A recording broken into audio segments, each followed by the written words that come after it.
আসসালামু আলাইকুম। ছিল এখন আমাদের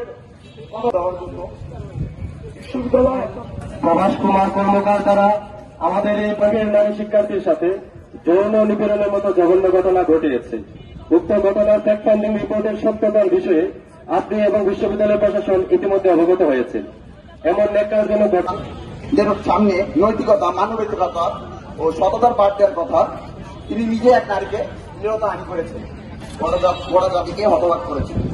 আমাদের শিক্ষা ব্যবস্থার প্রতি মানুষের আস্থা থেকে আমরা জানি এই শিক্ষক দীর্ঘদিন ধরে ক্ষমতাসীন দলে সুবিধাভোগী হিসেবে নিজেকে প্রতিষ্ঠিত ফেসিবাদী ও দমনমূলক শাসন মাথা চাড়া দেয়, তখন দুর্বৃত্তরা রাজনৈতিক করতে হবে এবং গোপনীয়তার সাথে প্রাতিষ্ঠানিক বা রাজনৈতিক প্রভাব খাটিয়ে পালিয়ে যেতে বা শাস্তি এড়িয়ে যেতে না পারে, সেজন্য বিশ্ববিদ্যালয় প্রশাসনকে দৃঢ় ব্যবস্থা ও পদক্ষেপ নিতে হবে। তাই যারা এই ধরনের খারাপ হওয়া উচিত, যাতে পরবর্তীতে তারা কেউ আর যেন এরকম পরিসংখ্যান ডিপার্টমেন্টে না, পুরো বিশ্ববিদ্যালয়ের প্রত্যেকটা ডিপার্টমেন্টে করতে পারে, সবাই যেন সুন্দর মতো তাদের লেখাপড়া চালিয়ে যেতে পারে। কারণ শিক্ষক দ্বারা বা ভলেন্টিয়ার না হয় না, সেই ব্যবস্থা বা সেই তাদের উচিত তাদের জায়গা থেকে আমাদের শেখানো।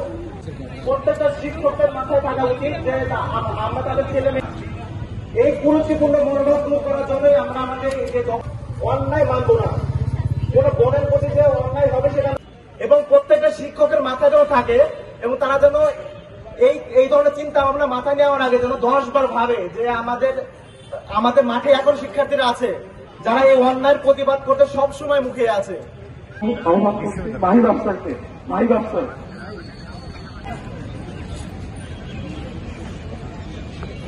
সমাজে ন্যায় বিচার প্রতিষ্ঠা করতে হলে অপরাধী দৃষ্টান্তমূলক শাস্তি নিশ্চিত করতে হবে। একই সাথে আমরা বলছি আমাদের শিক্ষা অঙ্গনকে রাজনৈতিক দখলদারিত্বের হাত থেকে মুক্ত করতে হবে।